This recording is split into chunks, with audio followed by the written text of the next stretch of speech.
여러분 안녕하십니까? 3월 8일 모닝와이드 시작합니다. 법원이 어제 윤석열 대통령 구속을 취소해야 한다고 결정했습니다. 구속 기간이 끝난 뒤 검찰이 기소했고 공수처 수사 과정의 적법성에 의문의 여지가 있다는 게 법원 판단입니다. 검찰은 석방 지휘를 할지 아니면 항고할지 고심하며 아직 답을 내놓지 않고 있습니다. 오늘 첫 소식 한성희 기자입니다.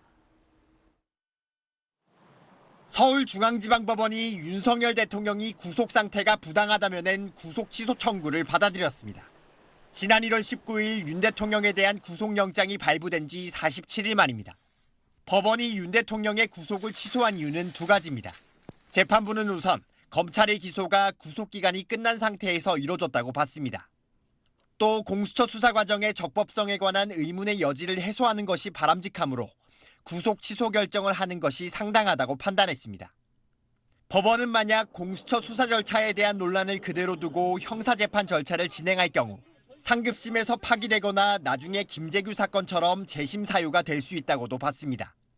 재판부는 헌법과 형사소송법이 정한 신체의 자유와 불구속 수사의 원칙 등에 비춰볼 때 구속과 관련해 피의자에게 유리하도록 엄격히 해석하는 것이 타당하다고 밝혔습니다. 법원 결정에 따라 검찰이 석방 지휘를 하면 윤 대통령은 곧바로 석방될 수 있습니다. 하지만 결정을 받아들이지 않고 검찰이 7일 내에 즉시 항고를 하면 바로 석방되진 않습니다.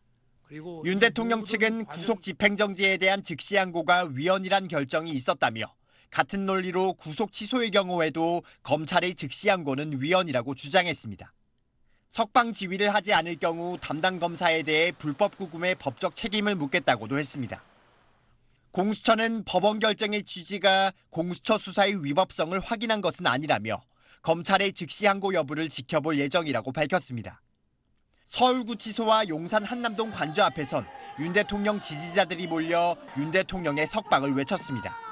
검찰은 밤새 윤 대통령에 대한 석방 지휘 또는 법원 판단에 대한 항고 여부 등을 놓고 법리 등 검토를 거듭했지만 결론을 내리지 못하고 있습니다. SBS 한성희입니다.